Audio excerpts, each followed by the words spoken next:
Hello, and welcome to Revamped, a rewatch podcast that revisits my top favorite shows and movies. I'm your host, Brandon Alexander, joined by my co-host, Courtney Autumn. Venture with us as we set our sights on the infamous Hellmouth to cover 90s cult classic, Buffy the Vampire Slayer. Follow along from the beginning, spoiler-free, as Courtney views the show for the first time and I revisit the series for new takes and a fresh perspective on its narrative. Each season, every episode, in order, we will follow Buffy Summers and her friends to examine their character development, the show's underlying themes, along with its major story arcs, all while engaging in conversations, sharing our own authentic thoughts and feelings to what's unfolding before us. So sharpen your stakes, load your crossbows, and join us as we explore the supernatural world of Buffy the Vampire Slayer. Let's get into the episode. Hello there, mates. Welcome back to another episode of Revamped. Today we are going to be discussing Buffy the Vampire Slayer Season 2, Episode 19, I Only Have Eyes for You. Aired April 28th, 1998, written by Marty Noxon, directed by James Whitmore Jr.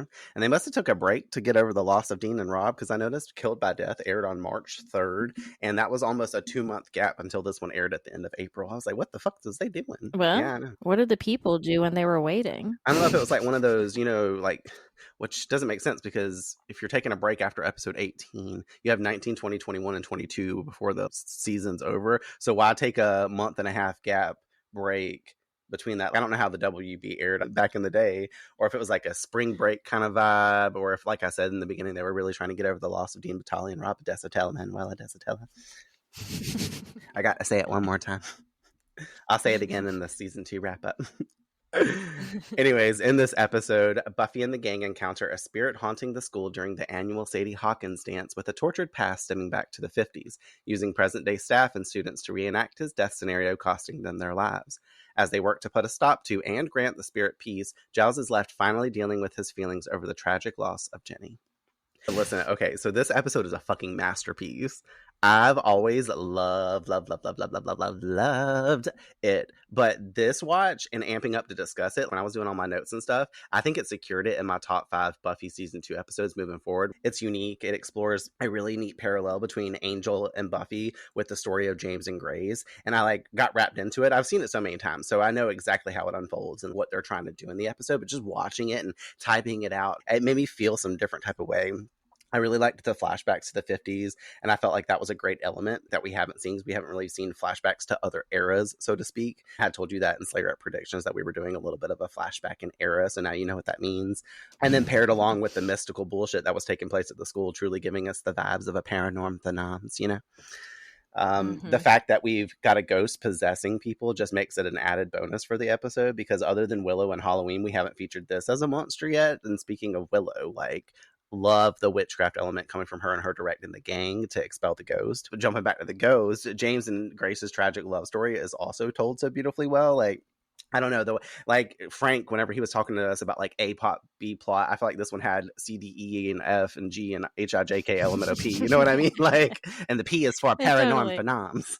It was fucking cool. But with James and Grace and their love story, I like how their storyline and the sort of grief exploration opened up the moments for Giles to deal with the death of Jenny, because we haven't dealt with that yet. We haven't really heard him speak on it, and he is able to finally come to terms with it in a way. And nothing, I wrote this at the final bit of my notes in capital letters, nothing makes me happier after where we've come to with Angelus than to see his bitch ass displeased and having a bitch fit at the end of the episode with having to revisit the essence of love and having a soul, all those vibes. And I was like, it was beyond ravishing to see him possessed, bothered, and annoyed. Bewitched, bothered, and bewildered, I totally agree.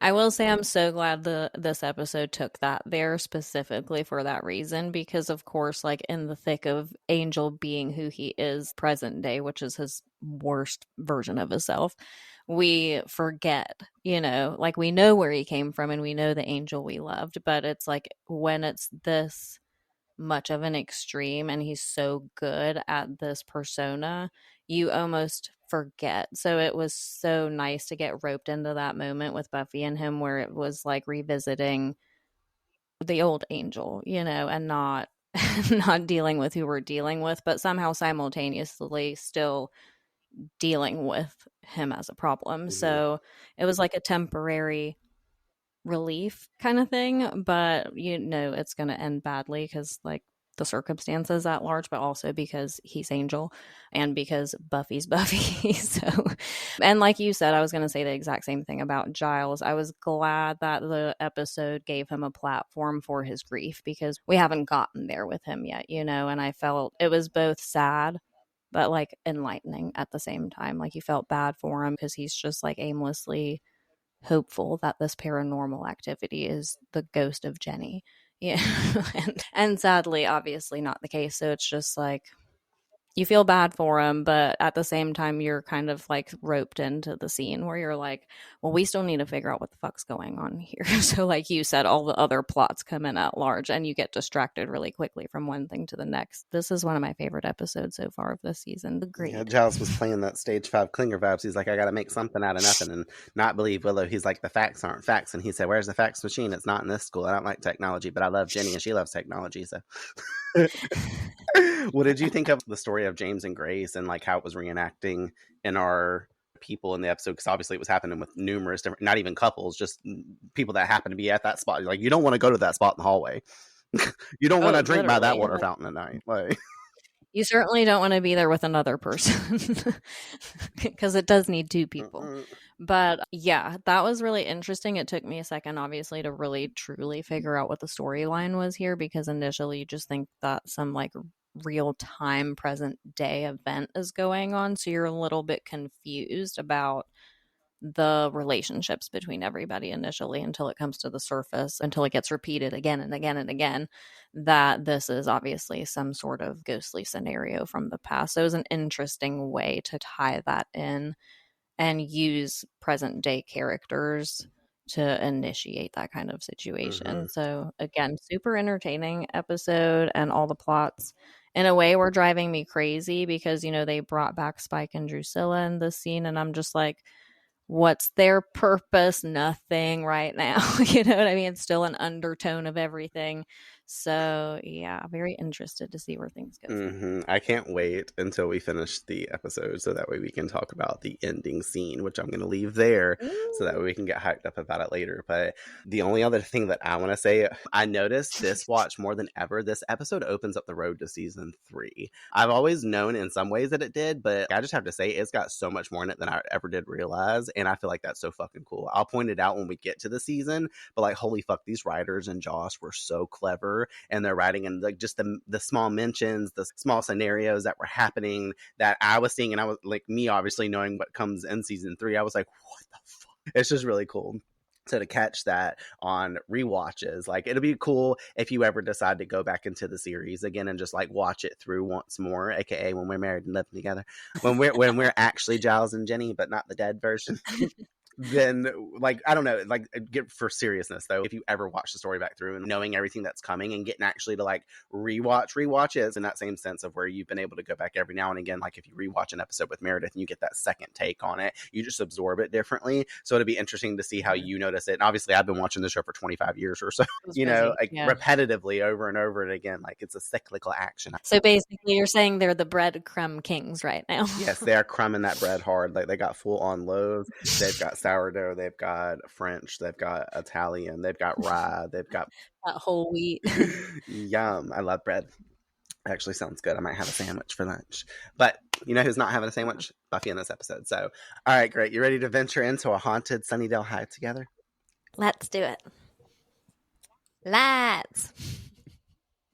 We open at the Bronze as Charged by the Band Splendid is playing, finding the healthy as ever Buffy upstairs alone being approached by a boy. I say healthy because, last episode she was dying. She was like, I'm in the hospice. Immediate Buffy fashion moment here, though. These gold pants, the gold cross, the black halter top. I love, love, love it. Reminds me of Posh Spice, and specifically one of the Spice Girls dolls that I had as a kid in the late 90s. Like, she had this gold, even the gold cross, like, and she had like a black top. Like, that was when she wasn't wearing her little Gucci dress, but I loved it. Home dude comes up introducing himself as Ben, trying to remind her of the class that they shared the previous year. And she doesn't remember him because not only does she repress math-related things, she's also only attended once because, she was in the library instead every single episode. He wants to ask her to the Sadie Hawkins dance that's approaching, even though the girls are totally supposed to be asking the boys. He nicely ponders the perception of her asking him if she's free. Straight into alarm mode, she's like, I'm not seeing anybody ever again, actually. And I'm like, this is mirroring me in real life. And a bummed, turned down Ben walks away. Buffy moves down below to leave, but is stopped by Willow, who calls her of late an all work, no play Buffy, because apparently she's just been in Slayer mode. Buffy tosses the idea that she is totally the big fun girl. She came to the Bronze tonight, didn't she? Willow agreeing. You came, you saw, you rejected. I like how they put that little quote in there. It's kind of like, I came, I saw, I conquered. I don't know who said that famously, but it's like a play on that. Having watched her turn down poor old Ben, telling Buffy she should have seen where that would go, but she isn't into the potential romantic vibes to be flowing. She's like, this isn't my mom and Ted, Willow. Willow, Queen of Aries energy, is like, well, maybe you need to act on impulse and date anyway. Buffy being like, Impulsive? Do you remember my ex-boyfriend, the vampire? I slept with him, he lost his soul. Now my boyfriend's gone forever, and the demon that wears his face is killing my friends. The next impulsive decision I make will involve my choice of dentures. Willow agrees, sure, the angel thing went bad, but reminds Buffy that was not her fault. Expressing love isn't always like how she feels now. Sometimes it's nice. Cutscene transition magic over to the school where it must be opposite day, because a male student is yelling at a girl in the halls about how she doesn't love him anymore, her pouring her heart out to him, but firm in the decision of her leaving. Him yelling if she is leaving him to tell him that she doesn't love him. She does as such and tries to leave, but he claims a person doesn't just wake up and stop loving somebody, pulling a gun on her, stating, love is forever. We cut to black and we cue the Buffy theme. Bow, now, now, now. Two things. First of all, like when this was opening up scene wise, were you just like, what the fuck is happening at school? Yes. I was like, first off, I thought we were going to be dealing with like a monster of the week situation, and here's a real people problem. Gang Like, violence. literally. Domestic disputes. Exactly. In the middle of the school. The best place for guns, in my opinion. Don't come for me, Detective Vaughn. I know you're listening. I do have a preemptive question, though, other than that one I just asked. Do you think, 𝒂𝒂𝒂 that James borrowed his gun from Darla? I literally thought that. I was like, look at that. I was like, that's what Darla gets for leaving her damn gun behind. No, she ain't left it behind. That gun came from the 50s, bitch. And on that note, listen, I say this because she was alive, well, undead, but not slayed by Angel at this point. Because, being in the 50s and all, she's still hanging with the Master underground while he was trapped. Also, isn't that wild to think that in the 50s of Sunnydale, when this Grace and James sitch was originally occurring, the Master was just into about 20-ish years of being trapped down there, let alone just underneath them at the school. Like crazy, right? Like, that's you forget crazy about that stuff because you're watching it paired with the episodes. So you're like, oh, it's 1998. And you're like, no, it's 1955. And the Master got trapped in like 1937 or 38 or 32 or some shit. It was in the 30s. I know that. Like us in their 30s. But that shit was wild. Every time I see a fucking gun in this episode, I think of Darla. Or not in this episode. Yes, exactly. More so what I meant in this show, because whenever we saw the cop in What's My Line, we were like, oh, she got Darla's weaponry. Like, she broke into her cabinet down in the Master's lair by the blood and grabbed out all her guns, her Glocks, her Mocks. She made guns relevant, so they always came from her. It's killing me. Back where we left off, opening back into the episode, the student is about to pull the trigger, but thankfully Buffy was on the way there to check with Giles about patrol and stops him as he's screaming, "Don't walk away from me, bitch!" A janitor nearby coming in to aid also. Buffy goes full Slayer on this guy, giving him the beatdown flip combo reminiscent of Larry in Phases, only with them fists, and she rips him up as he and the girls start to look confused, asking what happened. Buffy clarifying, duh, you just went OJ on your girlfriend. And I was like, not the OJ Simpson reference from the late 90s. I was like, this show, the writers were hot with that shit because the court trial had just been, I want to say that happened like mid 90s or so, or possibly was still happening. I don't know the exact years that shit I happened. know. But I think it was like very, very that shit relevant was still. so And that's funny. the first thought I had. I was like, oh shit, they're fucking brave. Well, the guy says that he doesn't know why he got so mad, and Buffy's like, it's because you're a fucking jerk. The girl calling out by the janitor, she's like, no, he isn't, claiming that they weren't fighting a few moments ago. Buffy wondering why he had the gun then. The boy saying, I don't know where I even got it. The janitor looking around on the floor to state, well, there isn't any gun here. Something I'm curious about, obviously the Sadie Hawkins dance thing was an of the time thing. We eventually transitioned in the real world because this used to be a real thing. But how come James is acting out this now? Because like obviously it's been probably a couple of decades, but the fact that like James is choosing to act now this year, like why not last year or the year before? You know what I mean? He's choosing this year to like get all pissed off even though he's been dead for, 40 something. I mean, obviously, it got something to do with all the other shit that's going on around there, which is like, I don't know, something's happened to make like the veil thinner or something. So it's like forever Halloween. Exactly. No, like I was thinking about it because I don't know if I've ever really heard it pondered. I might have, but I was like, I wonder if Courtney has a conspiracy to explain all this stuff.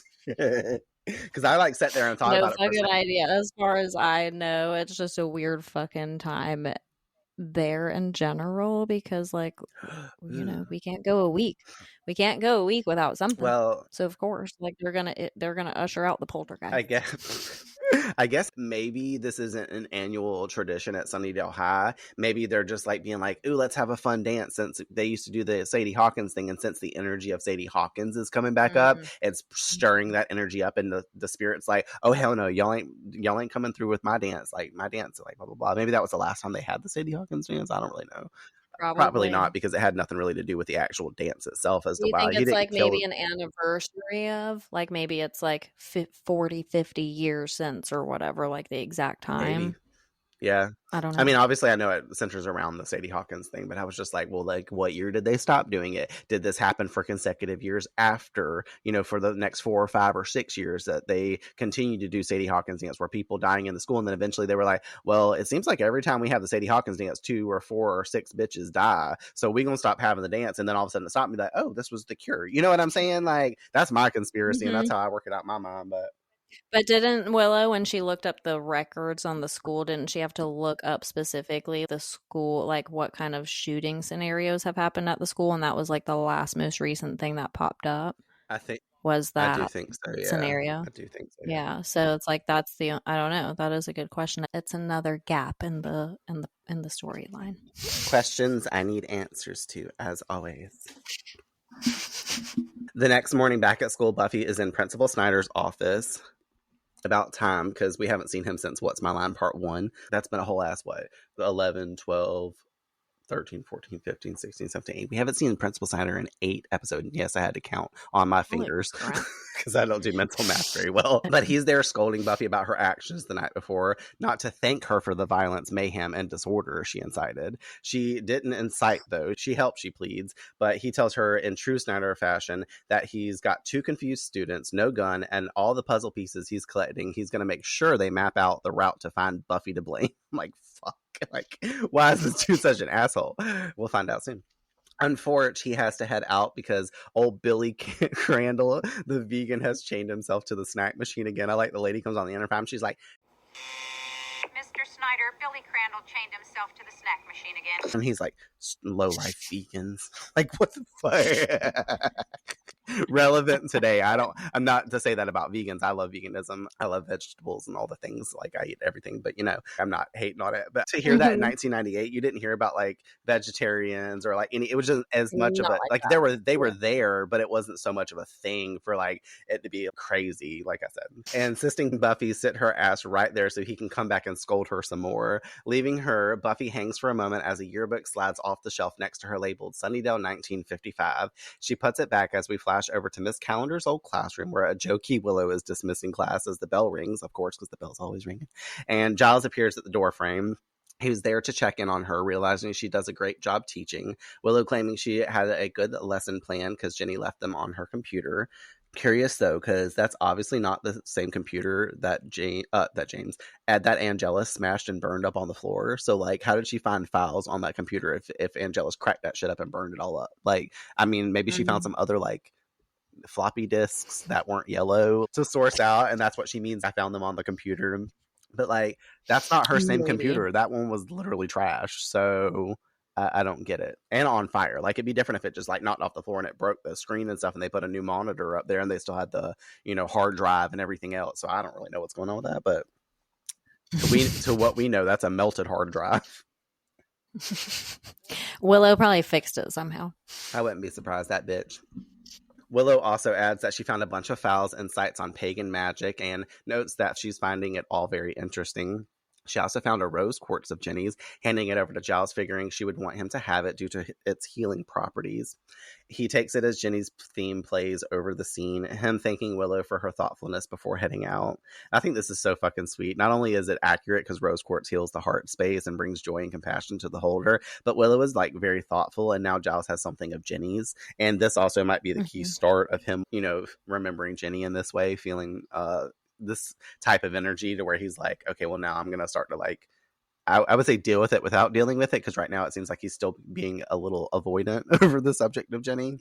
But I was like, look at the rose quartz in the episode. I know, I made a note about it too, and I thought that was super sweet. But also, I think, like you said, it was a good initiator to start Giles's healing, because I think you have to kind of confront things in order to heal, and obviously he did that in this episode. So, well, obviously we also know how the episode unfolds too, but what do you think about the fact that Willow is going through Jenny's files and basically turning into a little techno pagan herself without the techno? Like, she's saying she's finding this interesting and she's liking the magic elements and all the stuff that she's reading up on. Obviously Willow has like these interests that are pretty organic to her, it seems, that are like very like witchy in nature or whatever. So I feel like if we're breadcrumbing here, you know what I mean? There's like pretty solid evidence as to like a path Willow could end up on kind of situation, which would be really exciting because I could see that kind of making sense. Like, not really in this like techno pagan kind, not like in this replica of Jenny, but more of in her own embodiment of it, basically, I guess is what I'm saying. But that's just an option, you know what I mean? Because I always forget now that Oz is in the pictures. I'm like, Willow could become a werewolf. Just get a little, yeah. Because I mean, if he decides to like nibble on her neck a little bit during a little makeout sesh, I don't know how that works. I don't know how they get initiated. A bite's a bite. I think it's a blood transfer and like saliva thing that kind of has to happen. Like, you have to actually like open the skin. It's not just like a bruised bite mark that you can get, just like little teeth mark. You gotta actually break the skin. But I don't know how crazy Oz be getting in the sack, not that they're having sex, because Willow ain't having sex. Willow's just like a kiss on the cheek and run away type girl right now. For now. Either way, I was curious what your thoughts on it were, though, because I like watching it unfold and seeing that like she's got this platform left behind on her to like have this possibility as well. And it would produce like and I think it's just so suitable too for her character, because she's made such a transformation from who she was in season 1, this like more quiet, reserved, guarded person. So to be like full on teaching a class within itself is so impressive if you really consider the circumstances of the kind of character she was in season 1. So it's really just, Willow's one of my favorites, I think, just to watch her grow, because she has like the most like visually obvious growth, I think, so far, to me anyway, on the show. Obviously Buffy changes a lot, but Willow just like evolves and always continues to step her game up and become a different, better, more kind of obvious person. She's not so afraid to be seen anymore, and I really, really love the energy that Willow has, especially as a teacher, because she's so proud of herself when she's making that joke and like the class laughs at her, and that was just the cutest. So I also love that she's so humble. She practiced that shit at home in the mirror 14 times, so that way she fully had it memorized, because the way she was like saying it with her cadence, I was like, oh my god, she had to make sure she really hit the nail on the head with that one. Got to the punchline. No, but like, one more thing about Willow, since we're gassing her up, you saying that Willow is the one that we needed to see transform the most, because she was the most like insecure, like she only had really Xander and Jesse as friends for the most part, and she didn't really interact with anybody else. She was like in a realm of Cordelia still picking on her all of her life and all this other stuff, and her mom was buying her these ugly ass outfits, as we saw in the beginning of the series. And then she meets Buffy and she starts dressing in some ways cuter, like, or just a little bit more of an evolution. They're just like starting there at the wardrobe. an exterior, and now we've seen her kind of peel back layers and go through a within practice, and we still have so much more obviously to go with her with it, because she still has that shy, coy, certain kind of demeanor, but at the same time I almost feel guilty because I've noticed listening back to some of our stuff every now and again, like there are moments after we've recorded episodes, like �I 𝒂𝒑𝒈, I could have went into a little bit more in-depth stuff about Willow and I forgot and I left it out. Or like other episodes where I've been like, oh shit, I could have said more about Willow. I'm leaving Willow out. And I was like, no, Willow's time will come, because there's so much to happen with her, especially once we get into season 3 specifically. And this is another one of those moments where I said that we're foreshadowing a lot for season 3, but we're seeing so much possibility come for her. So I don't feel as bad as I used to about like leaving stuff out, because I'm like, I will obviously make sure I give Willow her due time and recording time whenever we finally get to some like juicier stuff that aren't as this goes. And obviously maybe by the end of season 2 we'll have some really interesting stuff to see, because we're not just coming with the story of season 1 wrap up, we're coming into the season 2 wrap up where she's done so much more growth and heavier evolution than she has so far. So true. In class, Buffy's actually attending, although this bitch is in here falling asleep, because you know she's like sitting on her hands. She's like, I'm like, Buffy, come on.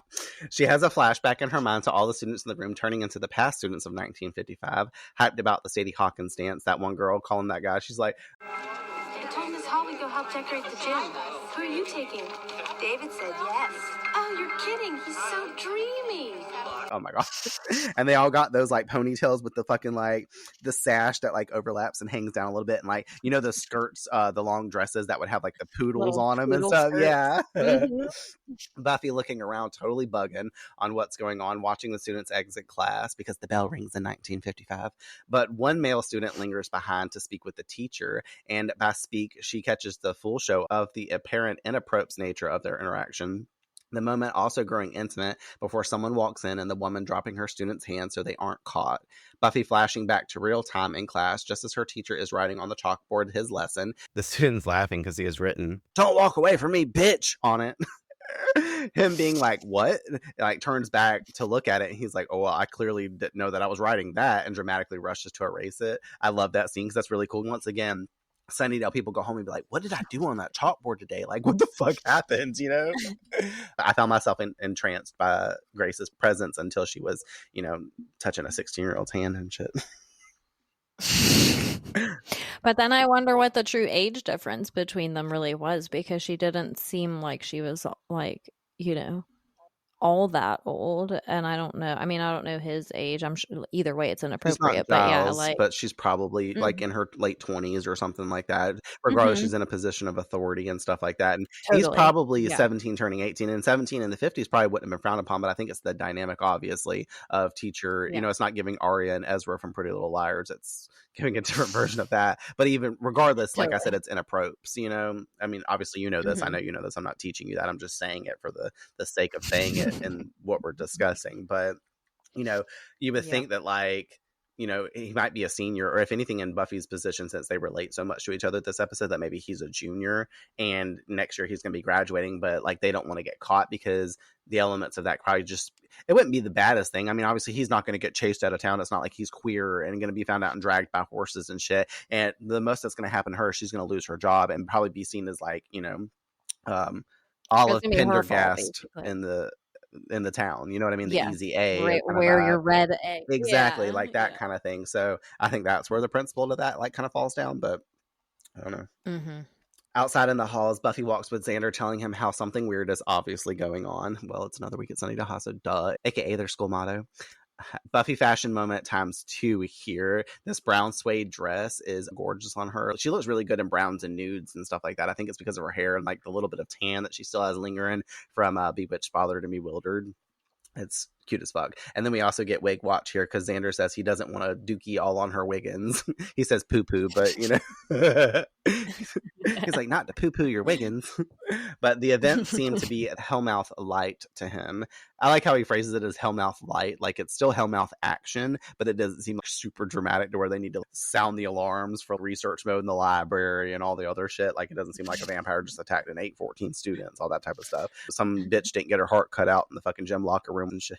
Like, Rest in peace, whatever her name was. Just before opening his locker door and a decaying arm grabbing him by the shirt, ripping him toward it, Buffy helping him get away, closing the locker, then peeking back inside to find nothing and all is norm. And now Xander's like, okay, I'm on board. Like, I'm not juking all on your Wiggins no more. There is an actual cause for the Wiggins. They enter the library to Willow, who's still got the jokes, asking Xander what happened. She's like, Xander, what happened? Did Cordelia win another round in the broom closet? You're just a big bucket of funny, Will. because his shirt said like a tad bit shredded and all messed up. And I like it because he's like informing them that he was attacked by a locker monster. And Giles comes out and he's like, a Loch Ness monster. And he's like, no, locker monster. Giles is like, ooh, we got a Loch Ness monster this week. They arrive very quick on the fact that this sounds like deep paranormal phenomena. Willow cheery being like, a ghost? Cool. I was a ghost once. Xander being like, Oh, no, cool. This was no wimpy chain rattler. This was, I'm dead as hell and I'm not going to take it anymore. Giles calls Xander speak, an accurate description of a poltergeist. They ponder why it's here, Giles informing probably because it had no way to make peace with something and move on, growing angry and starting to lash out, aka a normal teen, only dead. Giles also claiming the only way to get rid of them is for the dead to work out its unresolved issues. They need to find out who the spirit was, though. That night at the school, the janitor from earlier is mopping as the teacher leaves, having stayed late. They have a positive interaction before she goes to leave, and him calling out to her. Both clearly not themselves anymore, having been taken over, and going into dialogue about how she can't just leave him, and her claiming people will never understand and accept it. He claims opinions of others don't matter, and he's going crazy not being able to see her. She grows sad and expresses her returned feelings, but now what was going on between them needs to be over. Leaving him as she runs off chasing her, entering us into the exact same dialogue that we heard in the beginning with the students, all the way to the conclusion of him raising the gun on her, us seeing it appear in his hands out of nowhere beforehand. Now that you're seeing the second action of this taking place, and you're seeing the elements proposed, like what's going through your mind at this point. Obviously, we know like some ghost actions happening and spirit stuff, but like obviously it became super clear that they were being possessed for that exact same scenario to be happening with two totally different people. And like you said one moment ago, they had a positive interaction. They were their normal selves. It was as normal of a day as you're going to get at that school. And she was about to just leave and mosey on home, and then all of a sudden it turns into this thing that you just saw happen with two totally different people in the beginning scene. So it was obviously enlightening to the entire situation of what happened before with the first two people that we saw, and now it's super duper clear that they're possessed. And of course I'm just sitting there at the edge of my seat, like knowing Buffy's probably not gonna come save the day a second time and be in the right place at the right time kind of situation. So I was like, please someone, Giles. Well, and Giles almost makes it there to possibly have that happen, but he doesn't make it. And this is kind of unfortunate because Buffy doesn't make it there in time, and I'm going to jump ahead a little bit, but this teacher gets shot and falls to her death. You know what I mean? So it kind of sucks in that instance because now we're seeing this action actually play out, which is kind of fucked up. Yeah. We fade out and over to the library where Giles is in there hearing faint sounds of voices, as the only part really audible is, "Don't walk away from me, bitch!" It's going to be my favorite thing to say all episode.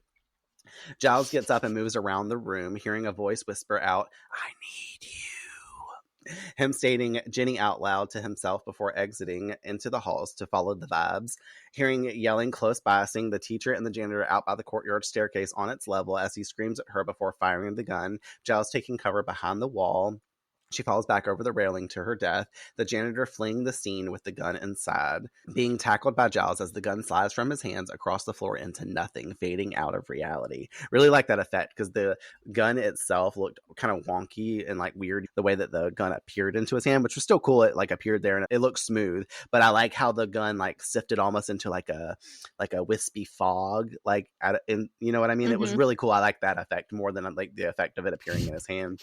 And then a confused janitor asks, "What's going on?" Giles informing, "You just shot a woman, my dude." And I was like, this sucks because that wasn't that guy. And he's probably going to go to jail now. Yeah, because technically he did. Kill somebody. So like, how do you explain that away? Yeah. Like, he can act as confused as he wants, but he just gunned down a woman. And even though there's no evidence, there's no gun left behind, I don't know. Obviously, we know what's going to happen when the cops come to school. They're going to be like, well, we know how to explain this way, PCP, blah, blah, blah. So they would probably be like, whatever. No, but Principal Snyder will be like, it was Buffy. Exactly. But no, seriously, though, like, do the cops just come in and be like, well, we got to charge him with his death and, like, just make it seem like it was a thing, but create this whole elaborate story about how they were low-key dating and he just killed her, even though 5 seconds later, the next students the next day is going to have the same scenario happen again. Like, how do you explain that if it continually just keeps happening?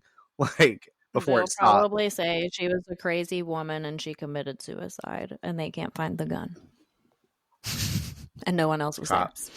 Can't wait for that scene later. We cut over to a mansion where Angelus is giving a tour to Drusilla, this being their new home. What did you think of the mansion in replacement of the factory?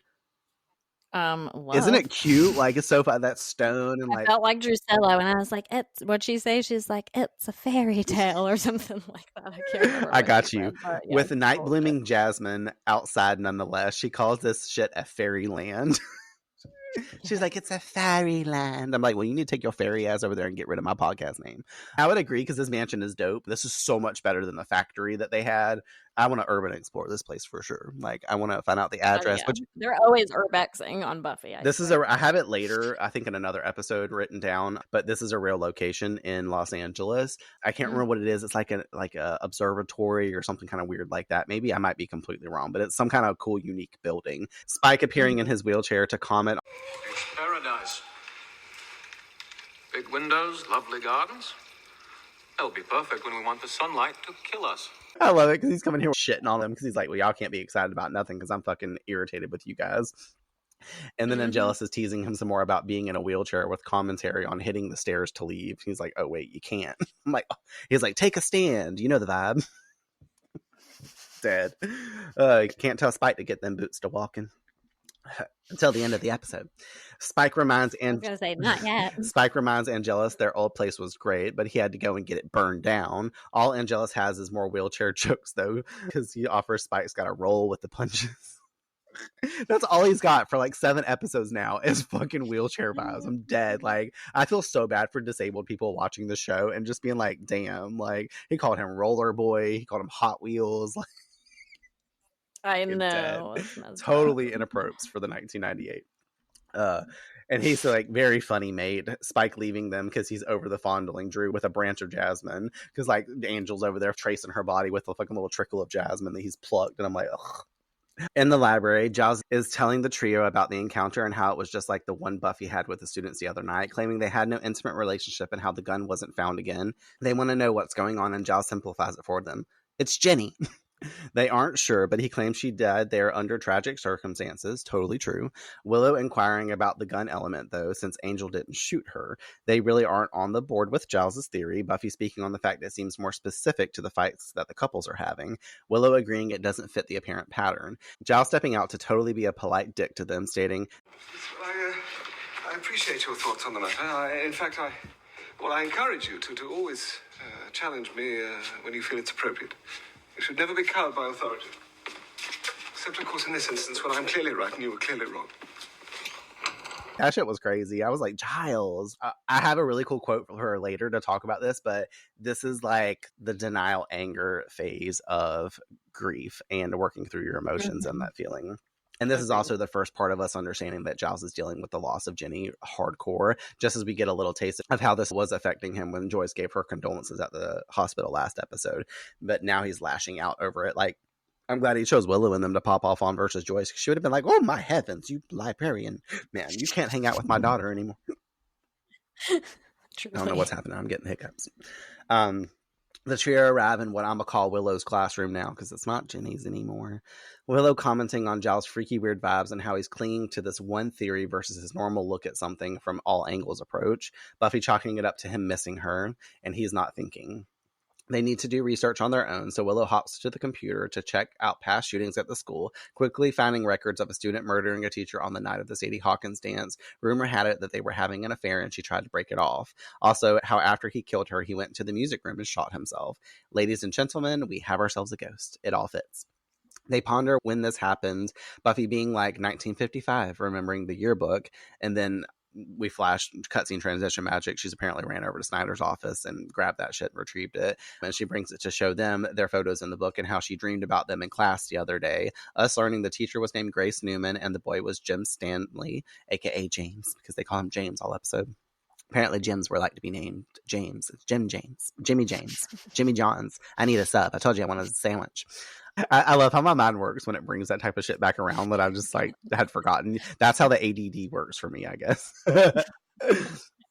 They speak on the drama and how it seemed like out of nowhere, James being a good student, Willow kind of feels bad for them. Buffy only feeling bad for the teacher, not the sicko student. Them arriving on the fact that they think they're dealing with his spirit because of its violent nature. Willow offers that she will go through the pagan files and see if there's a way to communicate with him and see what he wants. But Buffy doesn't care about that. They need to figure out what to do before some other innocent people die, aka... Who cares what he wants? We need to shut him down before some other innocent guy goes and kills some poor nice girl and then blows his brains out all over the music room wall. And then Xander like cuts her off. He's like, okay, who's hungry? Me, I want a sandwich, Xander. Give me my sandwich. You got my sandwich? And I like this too because this show is getting so good. It always has done it, but like I've noticed now multiple episodes there's always cutscene transition magic, just like they constantly roll it out. And after Xander's like, who's hungry, we cutscene transition magic over to the school cafeteria. And this scene, it bugs the fuck out of me, Courtney, if I can just tell you, because one, there's no sandwiches in sight and I'm hungry. Didn't eat breakfast. I skipped my morning bakes. I was about to say, you better be glad you're not eating a sandwich from that cafeteria. For real. Snake sandwich. Where's my cricket sandwich? Yeah. That's what I'll have for lunch. Rest in peace, Natalie French. But this scene bugs me because that hand that plates the spaghetti does it so sloppily and drags half the fucking noodles across the bar while he's walking away. It's just fucking slack. I'm just like, bleh. And then Cordy grabs lunch and heads over to sit with Buffy and Willow and Xander, and that bitch has got spaghetti on her plate. So I was like, was that you, Cordelia? Like, it was Nan's hands, but at the same time, I was like, I would not be wanting that spaghetti after I saw it all like kicked across the fucking, like, I hope the people come in there with a little, you know, like how they clean the plate in a nice restaurant whenever they decor it and make it look all like nice, and they like accidentally get a smudge somewhere, so they wipe it off the rim so that like, the plate's presentation's nice. I was like, I ain't eating that cafeteria. One, because there about to be snakes all up on the tables, but two, because oh my god, maybe that's why they turned into snakes, because it was spaghetti and the noodles were like snake-like. Mm-hmm. But there was also hot dogs because Xander had a hot dog. So, like, how do we explain that? All the food turned into snakes. I guess because the wieners were long, you know? The long schlongs. Anything penile shaped. Well, you know, this show loves the fucking penis metaphors. Flashback to Makita. Makita the Weeda. Oh, I guess Cordy, like I said, grabs her lunch and heads over to sit with Buffy, Willow, and Xander, briefly mentioning her disdain for this whole girls having to ask the guys to the dance thing. She's like, I'm going to boycott this shit. She's like, guys need to ask me out at all times. I ain't asking no guy out. And I'm like, bitch, you had a boyfriend. You don't need to worry about it. You already know who you're going with if you're going to the dance. Like, which is so funny because the dance never occurs and no one goes to it. So probably because of the wasps. Either way, they need to nip this in the bud. Otherwise, things are going to get very scary. And that they do, because in scene transition magic, we hear screams as a boy's hot dog has turned into a snake in his hands. And everyone is in their wigging because all the school's lunch has turned into snakes. One of the snakes biting Cordelia on the cheek before she can get up. Everyone fleeing the room. Snyder at the door witnessing it as we clip to outside where everything is still in chaos. Cops are there. Teams of biohazard suited men are carrying out pails of snakes and shit. I'm like, fuck. Like, this ain't one of the moments where they like temporarily shut down the school for 2 seconds, you know, like, and open back up. Like, this shit's closed down. But no, the school continues on when there's a dead body found in there and they're wheeling it out on a stretcher. Like, no, snakes. That's more localized. Snake is protocol for a big infestation of problems. And then we see Cordy getting mended on the back of an ambulance for her bites. Snyder greets the cop that we last saw at the end of school hard. The cop is already giving excuses. They can use like schoolboy pranks and they land on the sewers backing up. Snyder saying that one sounds decent enough to fly. Also noting this is getting out of hand and people are gonna talk. The cop saying Snyder will take care of it. Starting to tell him, you people need to realize, before having to call out an excuse to a passerby when he's like, backed up sewer line, blah, blah, blah. And then he goes back to the cop and he's like, We're on a hell mouth. Sooner or later, people are going to figure that out. City Council was told that you can handle this job. If you feel that you can't, perhaps you'd like to take that up with the mayor. I'll handle it. Snyder grows cold-faced and seems to be worried by that idea. before assuring that he can handle it. First off, we already got the prelude to this in School Hard the last time we discussed the Cop and Snyder. You know, they didn't say anything like this, but now this time we get it from fucking Principal Snyder's lips that they're on a hellmouth. So they know that bullshit happens. Like, what did you think of that, like, finally coming out? I just want to know who the fuck Principal Snidey is. Or, like, where he came from, what's your purpose, how did you get orchestrated for this job, what's your level of authority? Like, I got lots of questions about him and what his actual, like, reason for being is. But, yes, very interesting. And I'm just like, wouldn't y'all be on top of it more knowing these things? Because y'all yourselves act surprised when things happen. Lich. Makes no sense.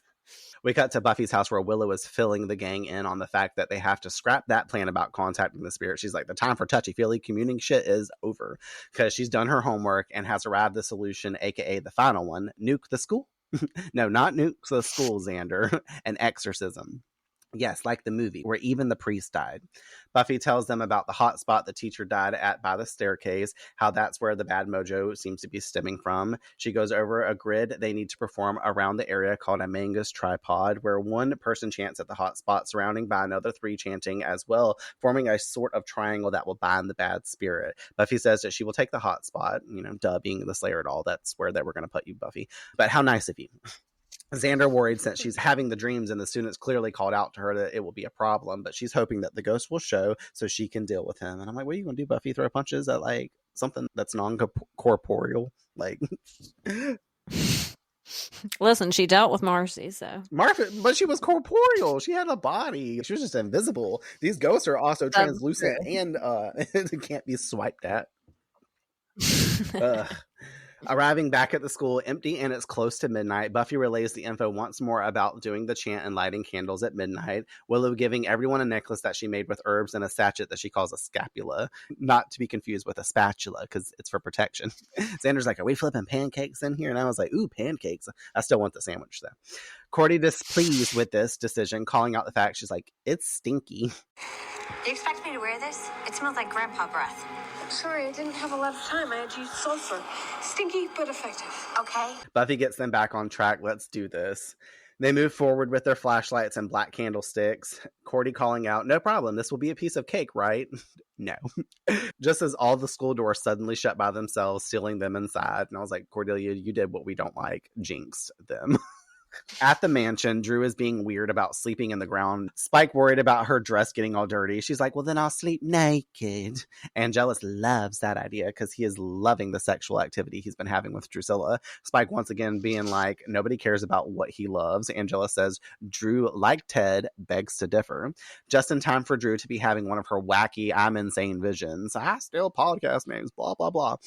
Talking about a gate opening, a black gate. It wants the Slayer. She's like, a gate's opening. It wants the Slayer. Just like I want revenge. Anyways, it'll never get old. I'm going to do this until the day she dies, if that ever occurs. No spoilers. Telling Angel it's time. She's ready for him. It's time. The Slayer's ready for you. She's dancing with death. Spike calling out, Angel won't do shit. He's all hat and no cattle. Angel alludes to this whole Slayer thing running its course, and he's ready to focus his energy on Drusilla's pelvis. Because he's like rubbing her shit and like grabbing her and hiking her around. I was like, damn. I was like, she got them scrawny ass hips too, so you know he can grab on them bones. Which he is nearly sticking his face in also because he's like kneeling and putting his face like right up in her coochie. And I was like, does it smell like revamped? No, it doesn't, because we smell awesome over here. Spike watching as we can see he is pained. Angel saying he should stay close to home anyway because Spike and Drew can always use an extra pair of hands. Once again pointing out Spike's condition. This is interesting too because you can see Spike has had enough with Angelus's bullshit. I mean, obviously he's been getting mad, but he's clearly pissed the fuck off about him essentially taking Drusilla away from him. And this is where his limits have been like, you know, he's fucking capped on this shit.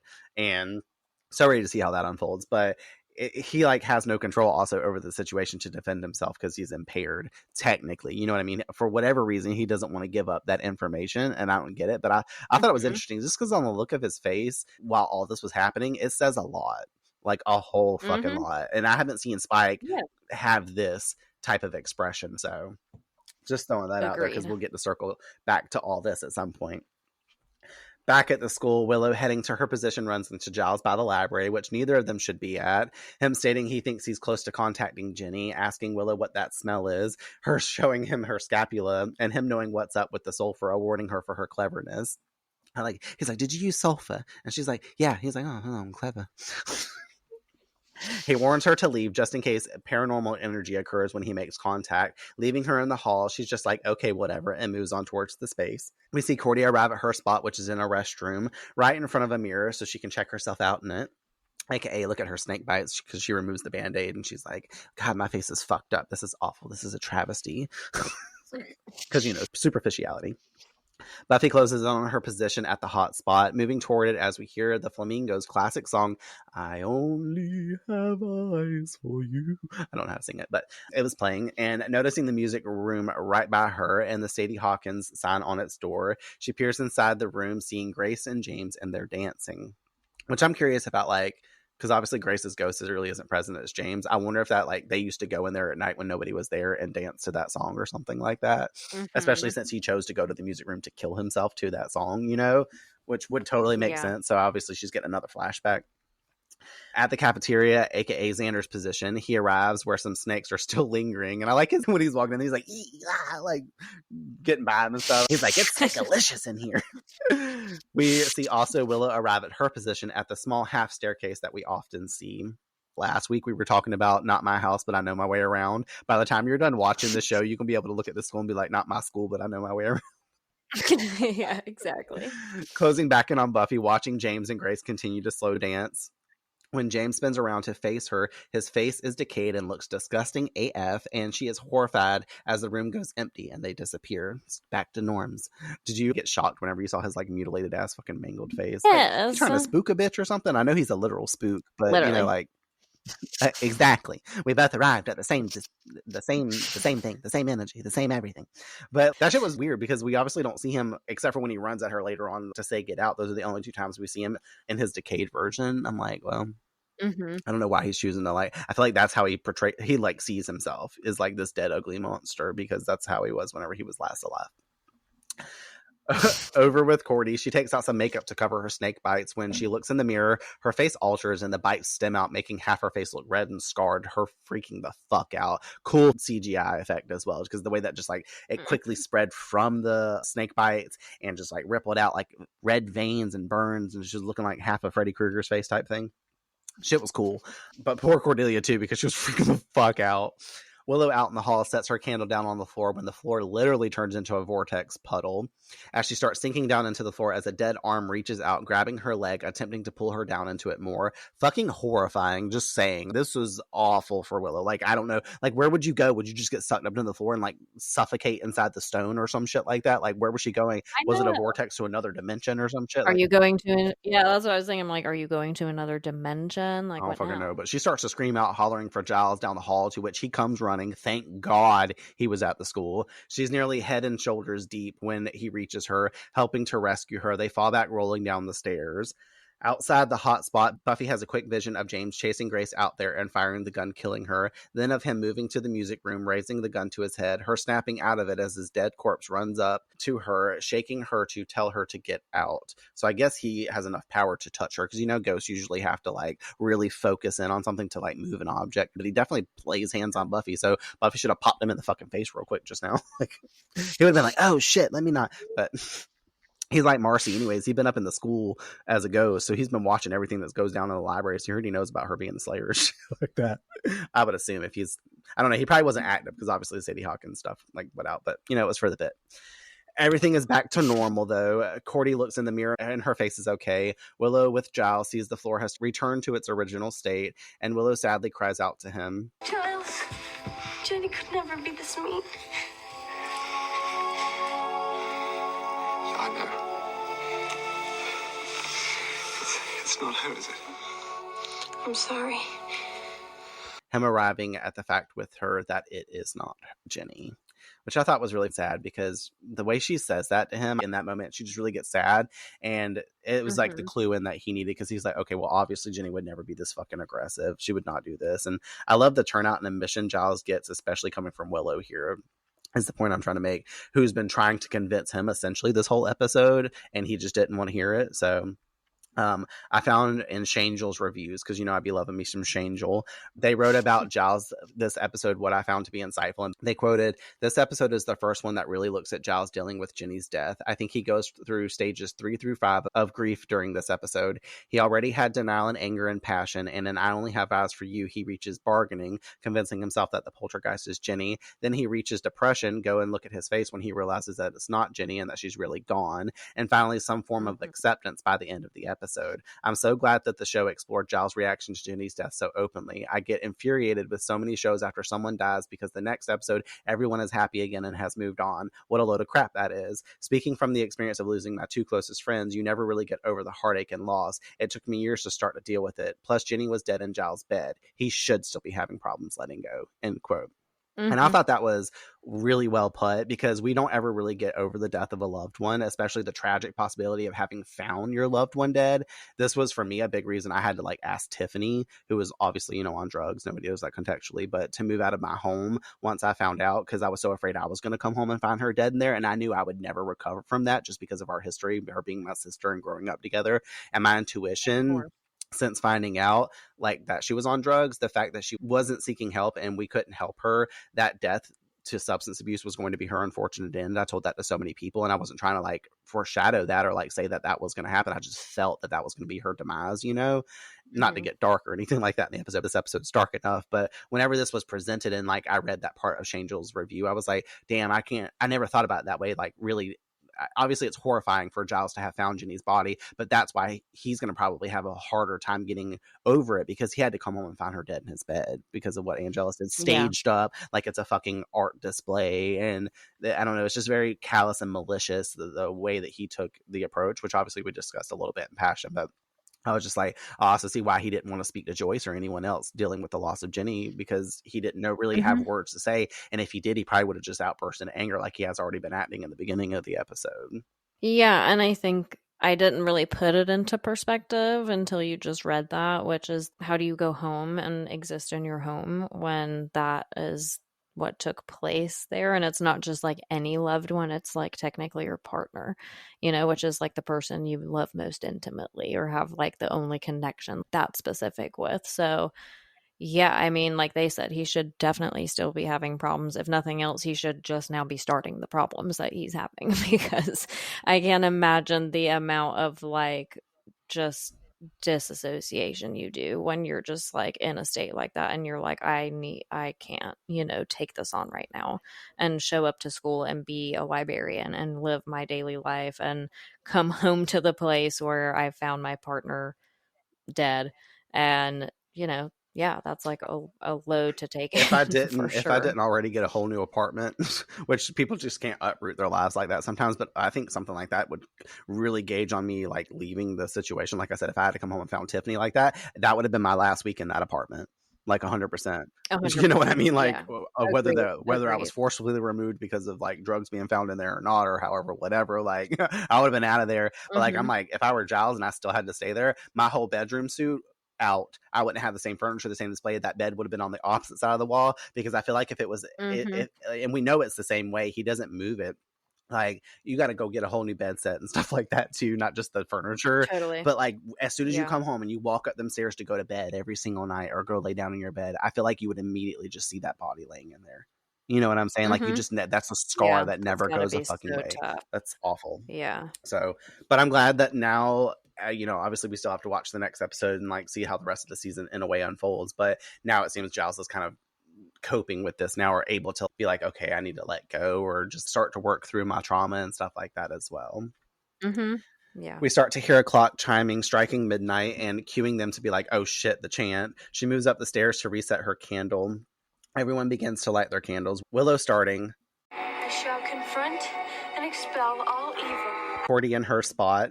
I shall totally confront and expel all evil. With Xander and Buffy finishing the chant. Out of marrow and bone. Out of house and home, never to come here again. The clock's chimes stop. The candle flames are blown out by a gust of wind, which is a really cool additive. I really liked that. Low key though, I know Giles blew that shit out from the side of Willow.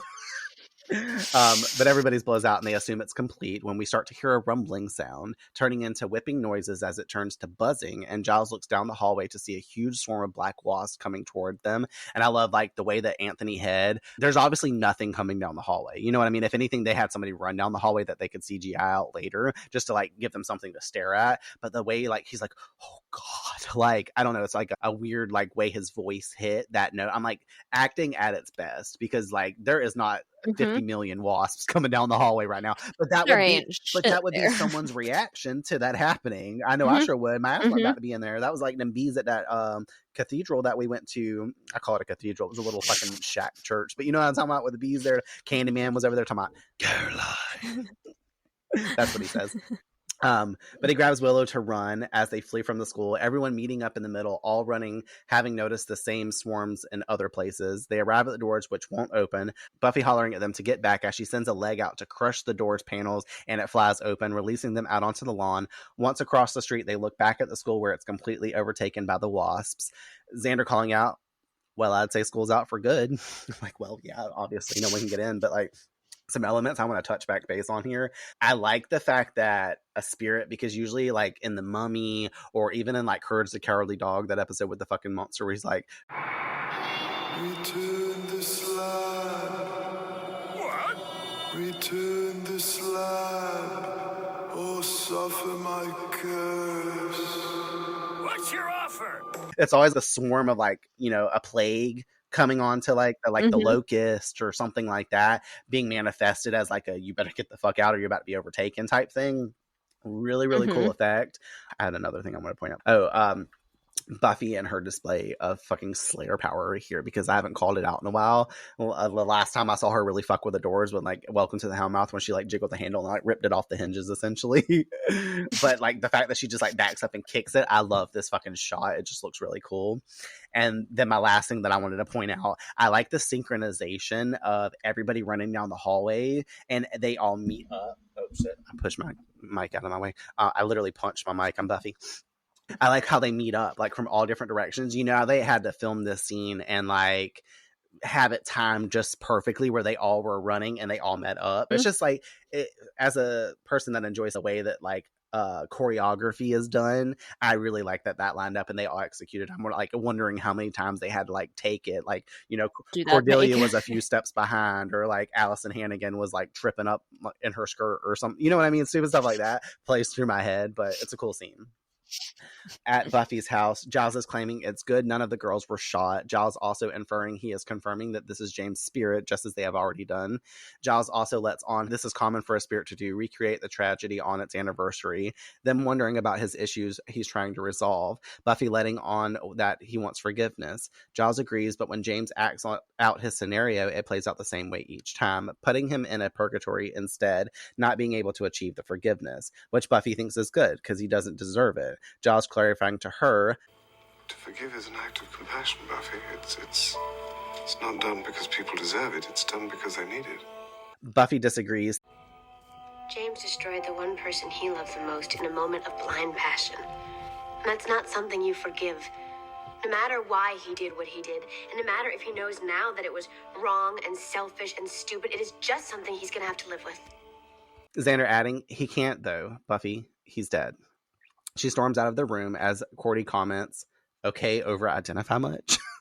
I'll say. Because here we can see that due to what Buffy is saying, and because what we know happens in the end, that Buffy is relating to James, she's beating herself up over still having cost Angel his soul and brought about Angela. So she is actually speaking to herself relating to James. She's not admitting that right now, but forgiveness is also something Buffy feels she needs from Angel for feeling at blame for what happened to him. So, do you think James deserves forgiveness? That's a loaded question, because I think when you're that young, your mind doesn't process things the way that you do when you're an adult, which is a lot more rational, you know? Like, I can remember how I felt during my first breakup and how it does feel like the end of the world when you're first going through that and you're young and you just don't know really what the fuck to do with yourself and all of your like really intensified emotions that feel new and that are really, they change who you are and how you like go forward as a person and continue to deal with people. So it's a loaded question because obviously he's not in that mature of a headspace where you can regulate your emotions a little bit better and know that these things are just things that happen and they'll happen again, and you recover and you move on when it's part of life. And yeah, I don't know. It's not justifiable, obviously, to ever end a life, especially over something like that. But I can understand where he felt like he was having a mental break. This was the only option for him. So I think the cowardice thing, and the thing I hate the most in these real life situations, especially, is when the person at fault kills themselves, because I'm just like, really? You're going to take a life and then not face the consequences and your own justice. That's like a coward move kind of thing. So I do get Buffy's, like, what seems like, what the fuck?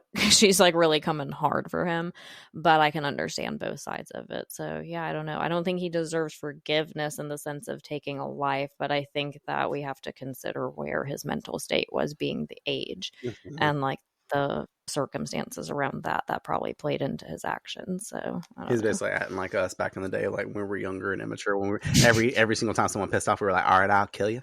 Except he literally was like, "All right, I'll kill you."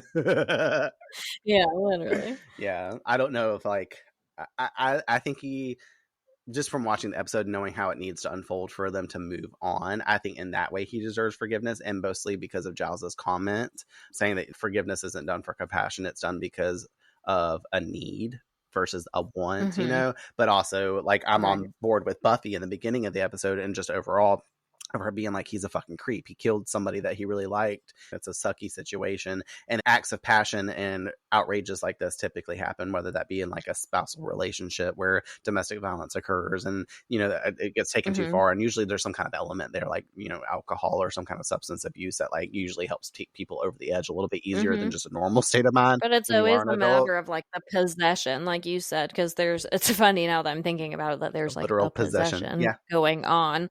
Yeah, but that the undertone of it all comes from the guy being possessive of the woman, and the woman saying, hey, I'm in the position to make the more mature choice. I am regulating my emotions better because I'm the older one, and I have more at large because I'll lose my job, I'll lose my reputation. You're a kid, you're going to get a high five from your friends for sleeping with an older woman, and I'm going to get reprimanded. You know what I mean? So she has all of the right and justification to make that choice. And because he's 17, maybe 18, and he can't process that, and from a mature standpoint, he's acting from a place of not being able to regulate his emotions. So that's what he did. It's not right. It's not justified. And yeah, Giles has a point. I think a lot of times when you see things in real life, it does give people a way to remove the burden from something they've gone through, to forgive the person that pained them or caused them distress or trauma or whatever. Like, I do think it does free you as the individual, which is probably why Giles made that point. Like, hey, forgiveness, it's not about like just doing it because it's for you, it's for everyone. And then it comes full circle. So you do end up healing better, I think, from that space. But it takes a lot to get there, obviously, because when people have wronged us, it's really, really difficult to come to a neutral enough like mental state to say, okay, I forgive you. Yeah. Let's move on, Yeah, definitely. It sucks for the scenario because, being the time frame that they're into, and I know you feel all your emotions, your feelings for this person, and it's never easy when someone says that we need to stop seeing each other, especially when you're in love with them. And obviously she still feels for him. She wants to be with him too. Like, even if he is 17, he's got one more year of school. And this obviously is the only high school in town. So it's not like he can just be like, Mom, I want to transfer to a different school, and then like deal with it that way, taking yourself out of the situation for a while and giving it that break period before coming back in a way, revisiting it. Maybe you can be friends later on or whatever. But she could have literally just been like, listen, I'm not saying this is forever.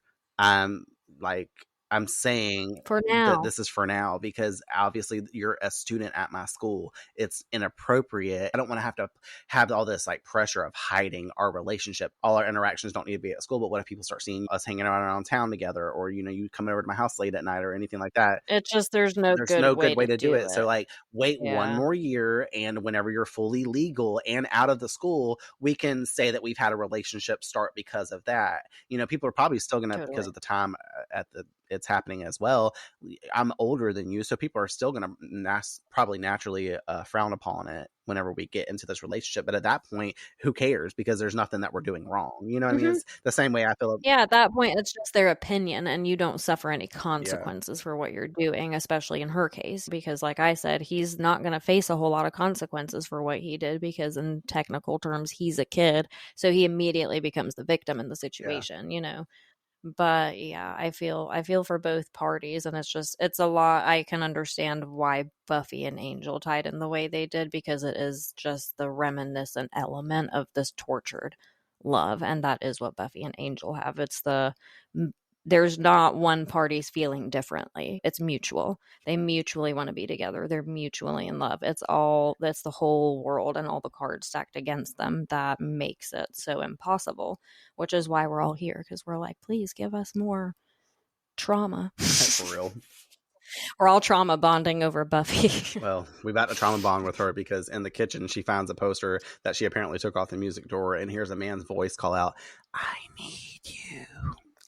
Much like Giles heard earlier, and she exits the back door, Willow asking if they go back in, Giles stating no, the spirit is too angry and powerful, they have to work out if this thing can be defeated. As we see Buffy approaching the school and the wasp splitting to allow her to enter before the main doors open and lights come on. Then they close back up, sealing her inside. Willow goes into the kitchen and finds Buffy's gone and hollers to tell Giles that she went back, to which they also do, where we see the four of them standing before the school, Xander joking. So what now? Not even a mega beta raid's gonna do the trick here. Giles informing she's under the spirit's thrall. He needs her to reenact the events to get a happy ending. Willow calling out he can't, though. It always ends the same, which means Buffy just went in there to get shot.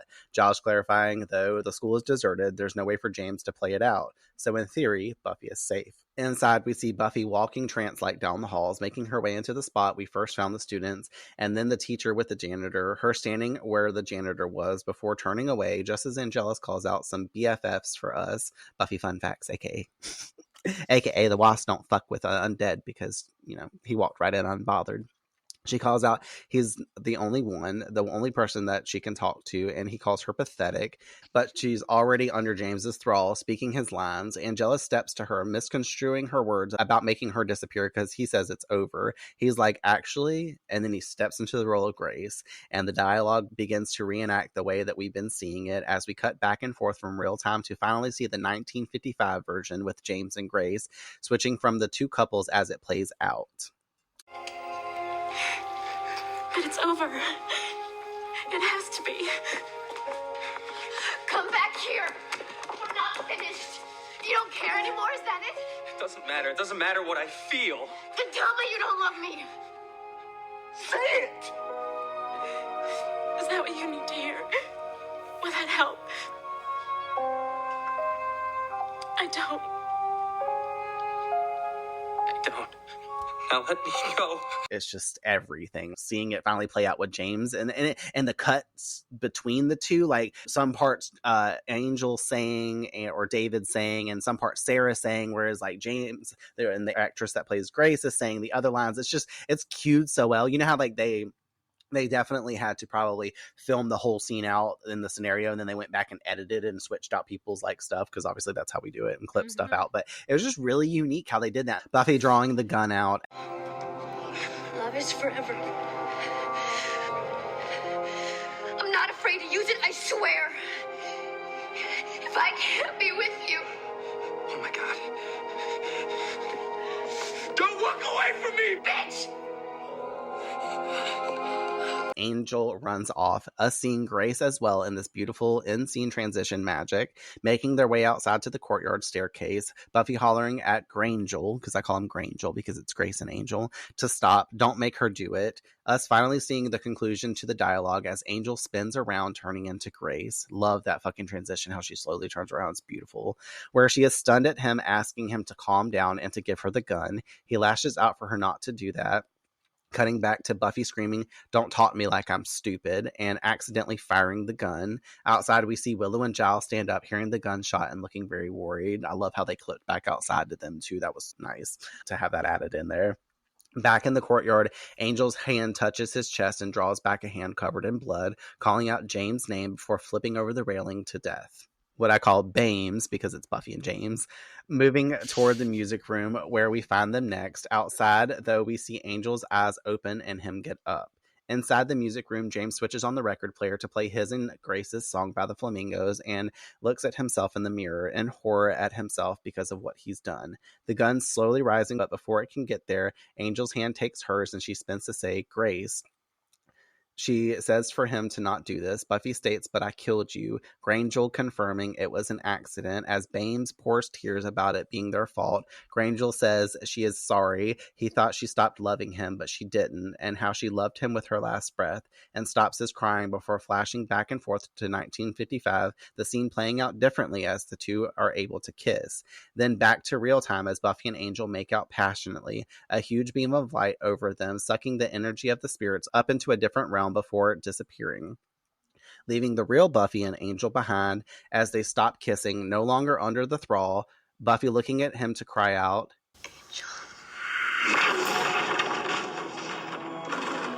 his smile fading. He growls out and shoves her back, running out in a hurry. That whole sequence is done magnificently. It always makes me cry. Because I pretty much did. I teared up. But Sarah and David put on a great show for us and play these roles so well parallel to the other actors. I also love this whole time the Bangel love theme is softly playing a version of it in the background, like that.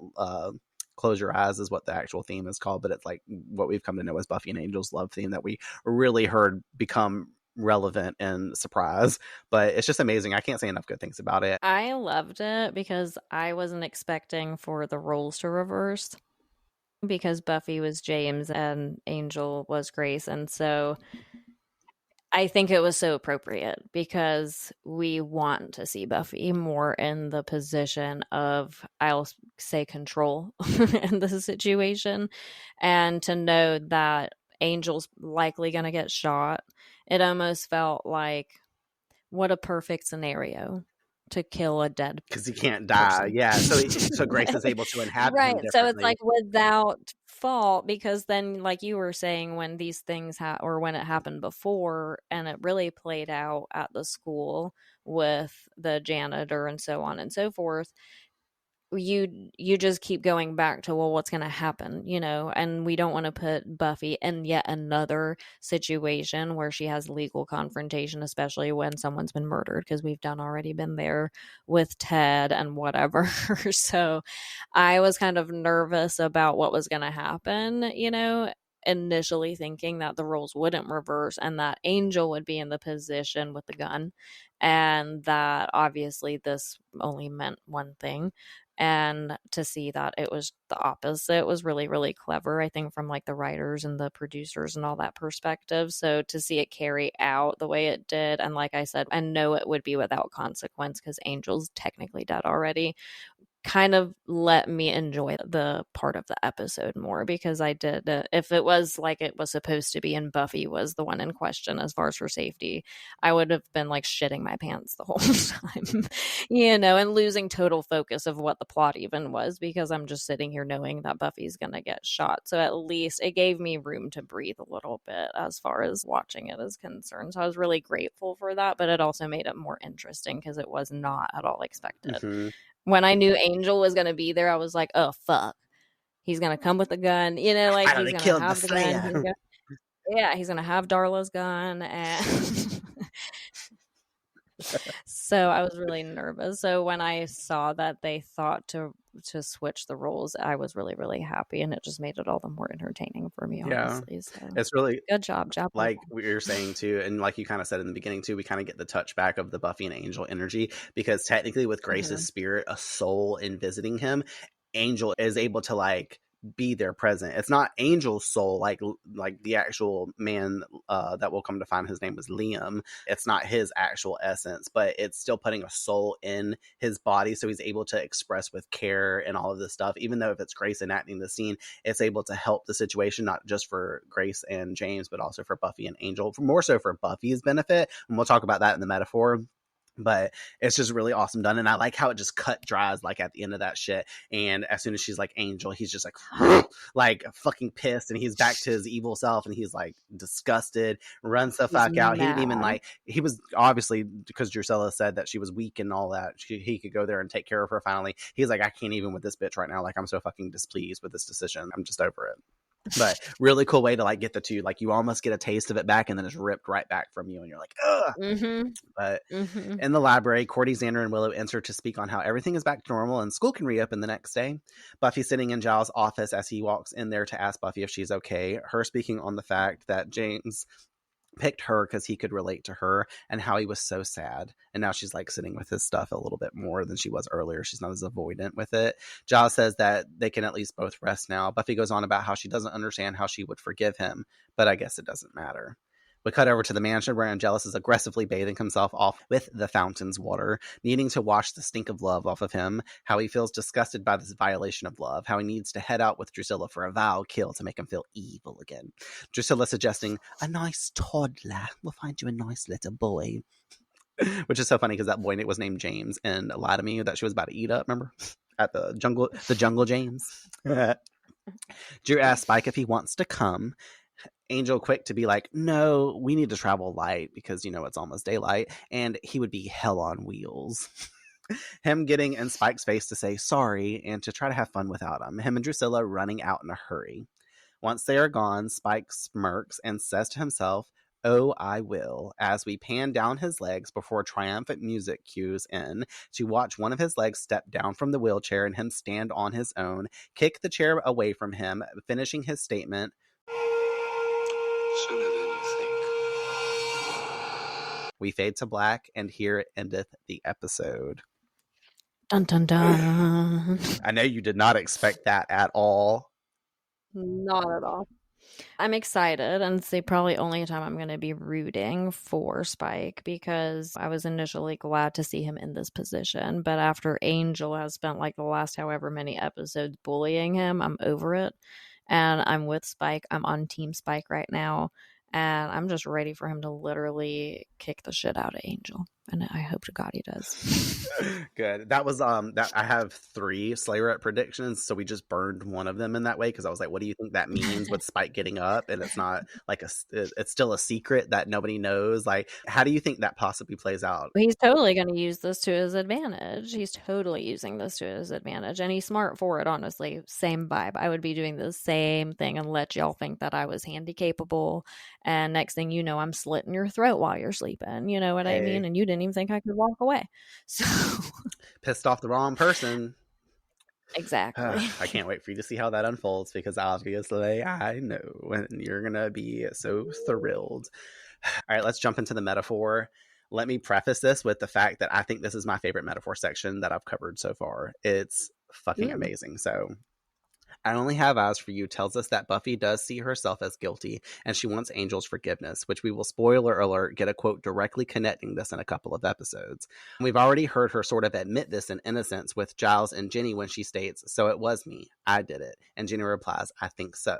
The whole point, though, of this episode is to allow Buffy to forgive herself by learning that Angel forgives her. When Buffy shows anger over James, she quotes, James destroyed the one person he loved the most in a moment of blind passion, and that's not something you forgive. No matter what he did, and no matter if he knows that it was wrong, selfish, and stupid, it is just something that he's going to have to live with.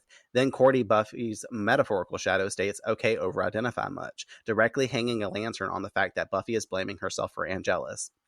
Buffy sees herself in the same situation as James, since all his anger is also self-directed, and that is why he identifies with her, which is why the gender switch role reversal occurs. In context, Angel is possessed by Grace, and it's Grace which allows Angel to forgive Buffy and allow Buffy to let go of her guilt. And by Grace, I mean like a Grace, like not the physical person Grace.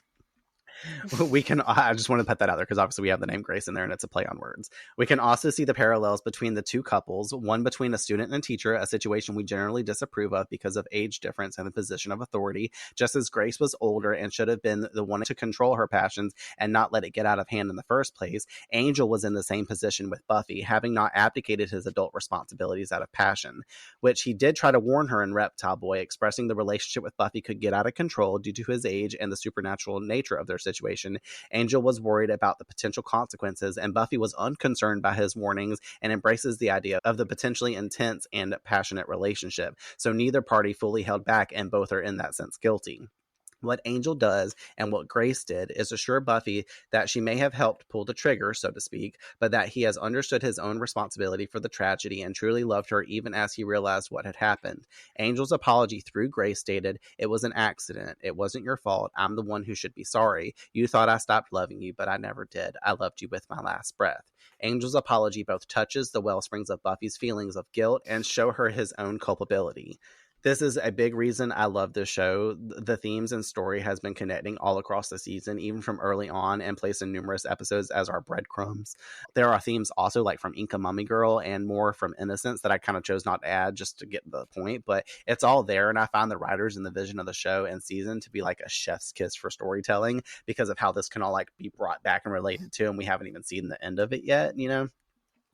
That's what made it my favorite metaphor section, just because of the way that they used Grace and James and then Buffy and Angel's story to intertwine everything to kind of basically bring us from the point of surprise and innocence, especially innocence, where Buffy was upset by everything that had happened because she hasn't gotten able to tell Angel she's sorry. He's gone. He's dead, essentially, as we've been saying, because his soul's not there anymore. So she's like not able to have that closure. And in a sense, that she finally gets the closure a little bit in this way. And it kind of helps trail off of the fact that, I don't know, to add to the fact at the end of Passion, she's like, Angel's gone and nothing's ever going to bring him back. And I think I'm finally ready to get rid of Angelus type thing. Mm-hmm. All right, you ready for me to hit you with the Buffy fun facts? Yes, hit me with them. All right.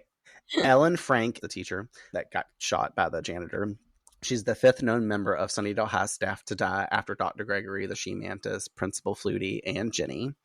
Class lesson is about depression that they're talking about. Buffy and Giles are going through the depression.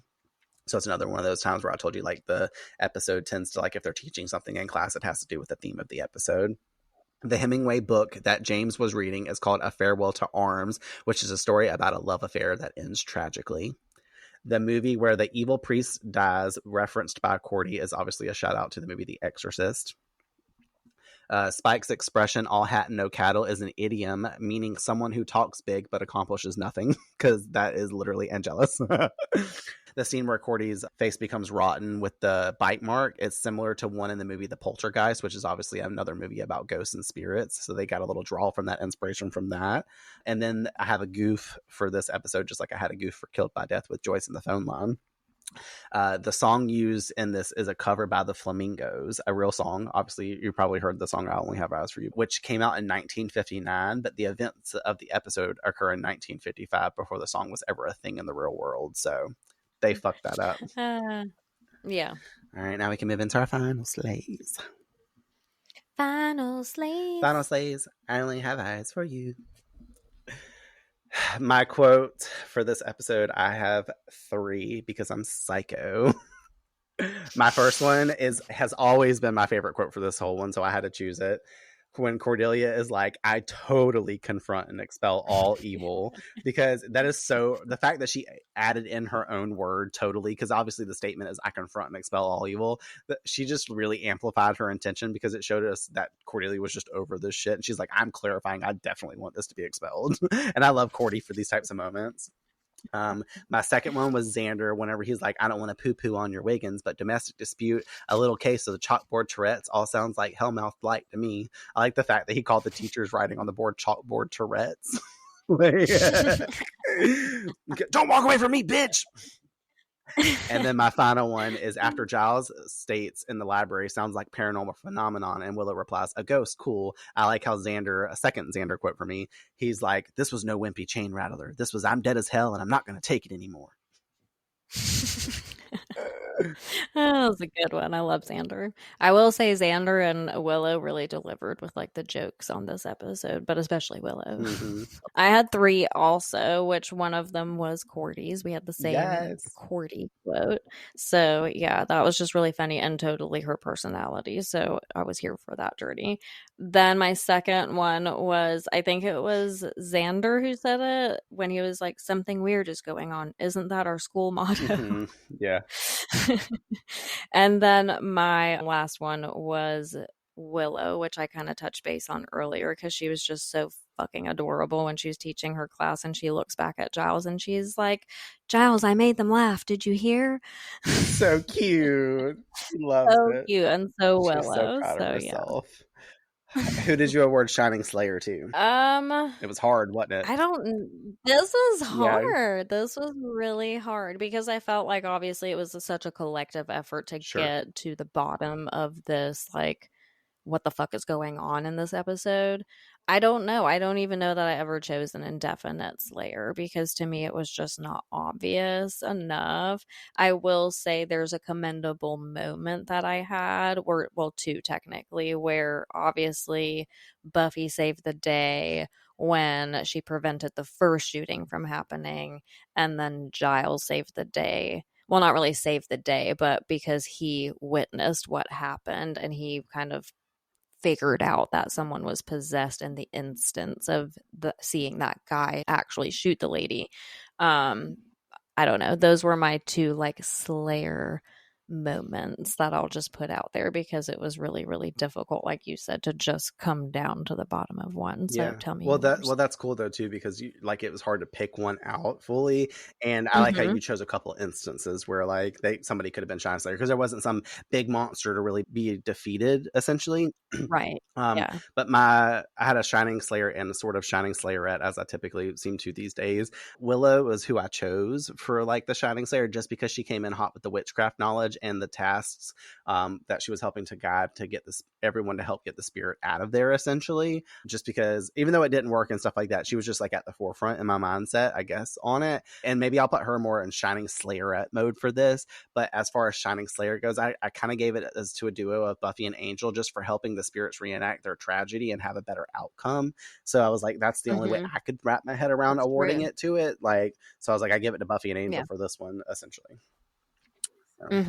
Circumstantially, yes, that makes sense because like you said and like I said, this was the only way to make the situation unfold and get beyond the point of everyone dying because Angel can't die. So it was the only like vessel that we could use as the prop to get shot and not have consequence enough to like let the healing or let the poltergeist or let James free or however let the forgiveness take place. So yeah, that makes sense. That's a good one actually. My weekly wigs, I chose James.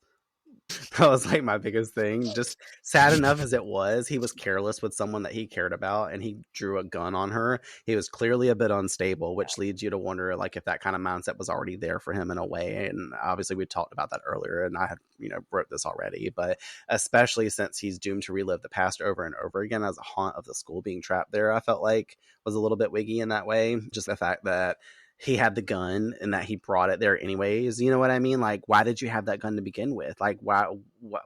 How was this an option? You know what I mean? You're like, you brought the gun. Like, were you gonna? It was premeditated. Exactly. That's what gave me the wigs. Is because I'm like, did you go there with the intention to possibly kill her, like you said, because of the possession element that was there, or were you like, well, I'll just basically make her suffer and I'll just shoot myself in front of her or something like that? But it because she ran off, it played out maybe differently than what he thought it might be, or maybe if she really did end things like it was about to happen, he was going to go in the music room and shoot himself, and that would have been just his end, and he would have left her with this immense guilt. Like that's where my mind went on it. But that's why I chose James for the weekly wigs. What about you? That's a good one, actually. What yours is way more in depth than mine because mine is just simply the snake lunch. The snake lunch, the spaghetti snakes, the snake edios. the snake hot dog and the spaghetti snake. Yeah, like I'll pass on that ever happening. I'll pass on even seeing a snake while I'm eating normal food that didn't turn into a snake. You know what I mean? I Like love that's snakes. just straight lost. Maybe not those kinds. Maybe not demonically manifested spiritual ones. I don't know. And not in like, loads by the dozen on every table. Like, all right. No. Let's move into our final category, Slayerette predictions. I already burned one, obviously, with Spike in the wheelchair getting out. My other one is Snyder seemed to be freaked out by the mention of the mayor. What do you think about that? Mm-hmm. Well, obviously, Snyder's not your ordinary teacher, I'm getting to some regard, because I don't know what the fuck teacher cares about the mayor, like directly, like you have so many people between you and the mayor to worry about your job. So I don't know. It gave me like a weird superstition. Not that I always haven't had one around Principal Snyder, because his energy is just fucking weird. Let's be real. And he obviously like has it out specifically for Buffy. Like he always want to blame everything on her, want to put everything on her. If there's something wrong that doesn't even have anything to do with her, it's her fault. So I'm just like, what is this guy's story, and why do you care about the mayor, and why are you the appointed person that they said could do this job? Like, where'd you come from?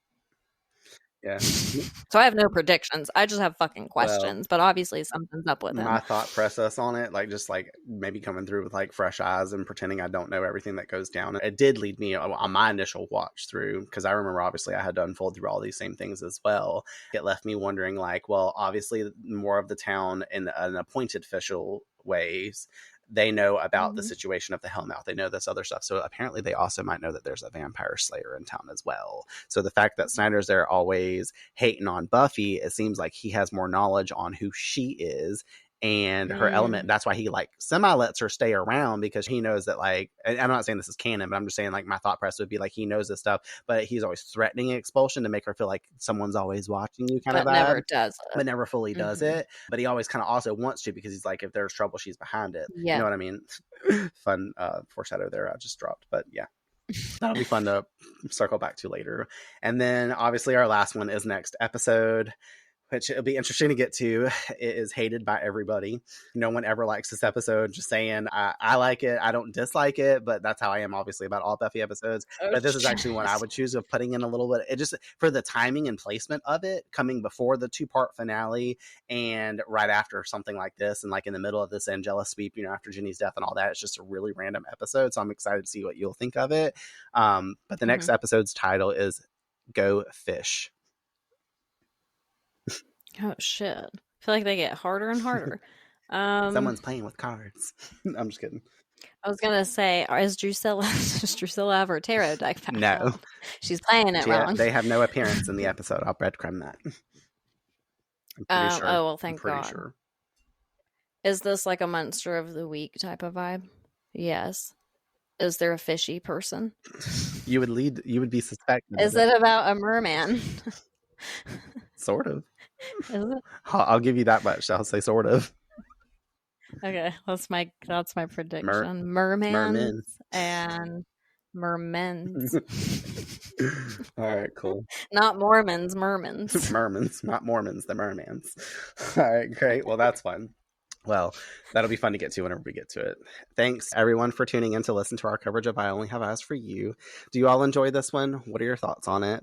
Did you love the metaphor and the themes presented in this one like I did? Let us know, and stay tuned for next week's episode, where we will be quite literally diving into Go Fish, pun intended. Hoping that one will be fun, because everyone always puts that episode in the bottom of the barrel, like I just said. So we definitely have to make that one fun, and we will have a guest on it to help make it as such. Anyways, we will catch you all back here next week and talk to you then.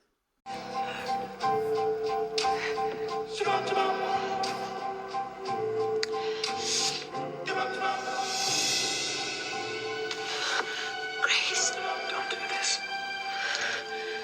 but I killed you. It was an accident. It wasn't your fault. It's my fault. How could I? I'm the one who should be sorry, James. You thought I stopped loving you.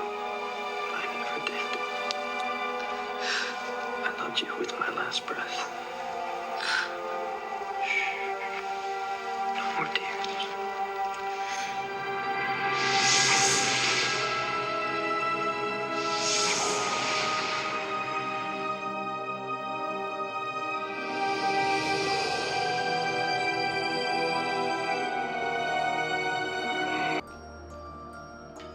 Thanks for tuning in to this episode of Buffy on Revamped. Remember to join us next week for a new episode release as we continue our journey through Sunnydale. We also would like to hear from you, so share your thoughts.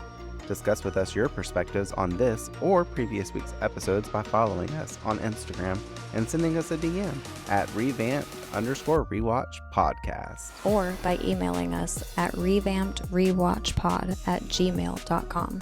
Additionally, we will be choosing one of your messages to shout out in an upcoming episode release. And if you happen to love abandoned places but prefer them vampire-free, check out Echoes of Elsewhere, an urban exploration podcast, where I interview urban explorers about the eerie spaces they uncover, anything from haunted schools, forgotten mansions, and tunnels that probably don't lead to the Hellmouth. From history to mysteries, tips and tricks of the trade, I dive into all things urbex. Subscribe and listen wherever you get your podcasts. Until next time, the Earth is definitely doomed. This podcast is dedicated to the Buffyverse, to its fans, and my sister, Tiffany Dawn Pearson.